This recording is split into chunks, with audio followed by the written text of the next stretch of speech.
ओम शांति। आइए सुनते हैं 15 जुलाई 2024 की शिव बाबा की ज्ञान मुरली। आज परमपिता परमात्मा शिव बाबा यानी भगवान कह रहे हैं, मेरे मीठे बच्चे, अब तुम बच्चों को बहुत अच्छा पुरुषार्थ करके अपने दैवी कैरेक्टर्स बनाने हैं और आसुरी कैरेक्टर्स छोड़ने हैं। फिर शिव बाबा ने कहा, अब तुम्हें देह अभिमान है नंबर 1 आसुरी कैरेक्टर्स। जितना जितना तुम बच्चों सर्विस में लगे रहेंगे उतना तुम बच्चों देह अभिमान कम होता जाएगा तुम्हारा। देही अभिमानी बच्चों बड़ी बड़ी सर्विस करेंगे। देह का अहंकार बच्चों आने से ही फिर और भूतों की प्रवेशता होती है। फिर बच्चों तुम्हें उल्टी सुल्टी बातें सुनकर कभी भी अपनी दिल खराब नहीं करनी है। बाबा ने कहा, झूठी बातें सुनकर अंदर में किसी के प्रति जलन ना हो, अंदर पूरी सफाई होनी चाहिए। दिल अंदर गदगद होना तुम्हारा बच्चों चाहिए कि हमको पढ़ाने वाला स्वयं शिव बाबा भगवान है।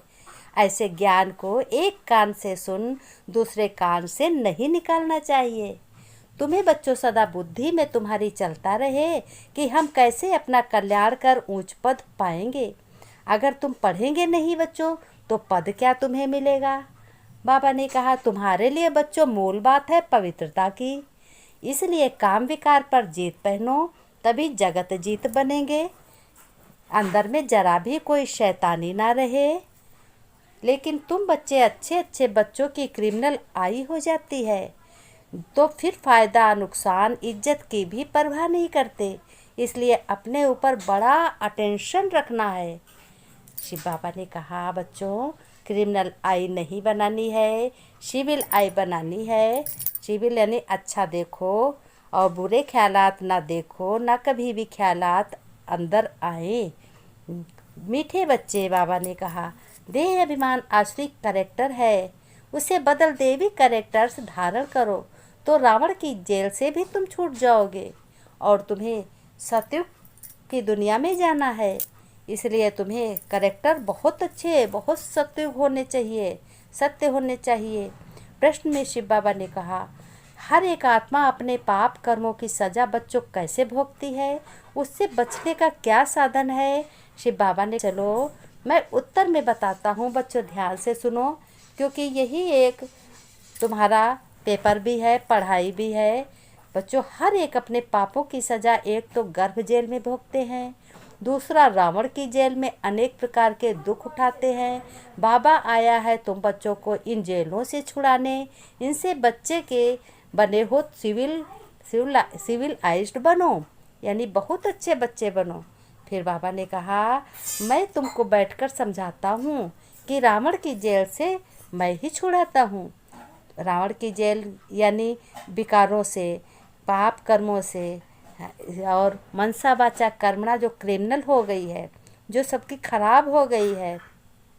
एक के प्रति दूसरा गलत ही भाव में सोचता है, एक दूसरे के लिए अच्छा नहीं सोचता है। तो शिव बाबा ने कहा, मेरे बच्चों सब क्रिमिनल पाप आत्माएं हैं। मनुष्य जितने भी कलयुग में हैं 90% पाप आत्माएं हैं। इसीलिए मैं आया हूँ सभी को क्रिमिनल पाप आत्माओं से छुटाने। सारी दुनिया के मनुष्य मात्र क्रिमिनल होने के कारण आज किसकी जेल में हैं? रावण की जेल में। रावण विद्वान भी था और रावण असुर भी था। फिर जब शरीर छोड़ते हैं तो भी गर्भ जेल में जाते हैं। बाप आकर दोनों जेल से छुड़ाते हैं। बच्चों तुम फिर आधा कल्प रावण की जेल में भी नहीं और गर्भ जेल में भी नहीं जाएंगे। तुम जानते हो बाप धीरे धीरे बच्चों से पुरुषार्थ करा रहे हैं, उनको रोज़ की रोज़ समझानी दे रहे हैं कि रावण की जेल से और गर्भ जेल से छुड़ाते रहते हैं। बाप बताते हैं, भगवान तुम सब क्रिमिनल हो रावण राज्य में, फिर राम राज्य में सब सिविलाइज्ड होते हैं। कोई भी भूत की प्रवेशता नहीं होती। देह का अहंकार आने से ही फिर और भूतों की प्रवेशता होती है। तो बाबा ने कहा, मेरे प्यारे बच्चों तुम्हें क्या करना है, तुम बच्चों को बहुत ही अच्छा पुरुषार्थ करना है और देही अभिमानी यानी आत्मा अपने को समझना है। देह अभिमान में अहंकार में नहीं आना है। जब ऐसे लक्ष्मी नारायण बन जाएंगे तभी तुम देवता कहलाओगे। अभी तो तुम क्या कहलाते हो? अभी तुम ब्राह्मण कहलाते हो। बाबा ने कहा और जो सबके कैरेक्टर्स बिगड़े हुए हैं वह मैं सुधारता हूँ। तुम बच्चे बिगड़ते बिगड़ते बहुत बिगड़ गए हैं। इस समय है सत्व तमो प्रधान। तमो प्रधान माने गुस्सा, क्रोध बहुत ही सबको आता है। देवी और आसुरी कैरेक्टर्स में बरोबर रात दिन का बहुत फर्क है बच्चों।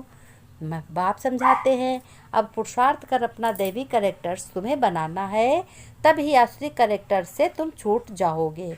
बाबा ने कहा तुम देही अभिमानी के कैरेक्टर्स भी बिगड़ते नहीं हैं, सारा मदार तुम्हारे कैरेक्टर्स पे है। बाबा ने समझाया बच्चों मैं कहता हूँ कि ये काम महाशत्रु है, इन पर जीत पहनो तभी तुम बच्चों जगत जीत बनेंगे। देवताएं संपूर्ण निर्विकारी थे और निर्विकारी हैं, आगे चल समझ ही जाएंगे। स्थापना हो रही है सत्युग की। तुम्हें देवी देवता घराने में जाना है, देवी देवताओं जैसा तुम्हें बनना है। बच्चों ने कहा कि बाबा हम तो अब सिविल आइस में बनेंगे, सिविल आइज यानी अच्छा देखेंगे, अच्छा सुनेंगे, अच्छा बोलेंगे। बाप दादा ने धारणा में कहा किसी की भी निंदा नहीं बच्चों करनी है। फ़ायदा नुकसान और इज्जत को ध्यान में रखते हुए क्रिमिनल आयु को ख़त्म करना है, ख़त्म करना। बाप जो सुनाते हैं उसे एक कान से सुनकर दूसरे से निकालना नहीं है। वरदान में बाबा ने कहा त्रिकालदर्शी की सीट पर बच्चों सेट हो, हर करने वाले तुम शक्तिशाली आत्मा भव। तुम बहुत बच्चों शक्तिशाली हो। फिर भगवान ने शिव बाबा ने विस्तार में बताया कि बच्चों तुम बहुत शक्तिशाली हो। जो बच्चे त्रिकालदर्शी की सीट पर सेट होकर हर समय हर कर्म करते हैं वो जानते हैं कि बातें तो अनेक आनी हैं, होनी है, चाहे स्वयं द्वारा, चाहे औरों द्वारा, चाहे माया व प्रकृति द्वारा। सब प्रकार से परिस्थितियां तो आएंगी ही, आनी ही है। लेकिन स्व स्थित शक्तिशाली है तो पर स्थित उसके आगे कुछ भी नहीं है बच्चों। सिर्फ हर कर्म करने के पहले उसके आदि मध्य अंत तीनों कालों को चेक करके समझ करके फिर कुछ भी करो, कोई कर्म करो, शक्तिशाली बन परिस्थितियों को तुम पार कर लोगे। ये समझो आदि मध्य अंत तीनों कालों में जाओ। शिव बाबा भगवान ने कहा बच्चों हर परिस्थिति को तुम पार कर लोगे। आदि मध्य अंत तीनों कालों को याद करके कोई कर्म करो। स्लोगन में बाबा ने कहा सर्व शक्ति व ज्ञान संपन्न बनना तुम्हें बच्चों संगम युग की प्रारब्ध है। संगम युग में तुम चढ़ाई पे हो, नीचे नहीं उतर रहे हो। शिव बाबा भगवान ने कहा बच्चों इस वक्त संगम युग पर जो भी कर्म कर रहे हो वो बहुत ही ऊंचाई पर है, इसलिए चाहे अच्छा कर्म हो चाहे बुरा हो सोच समझ कर करना है। फिर बाबा ने नमस्ते की। हम रूहानी बच्चों को रूहानी बाप दादा की याद प्यार नमस्ते गुड मॉर्निंग।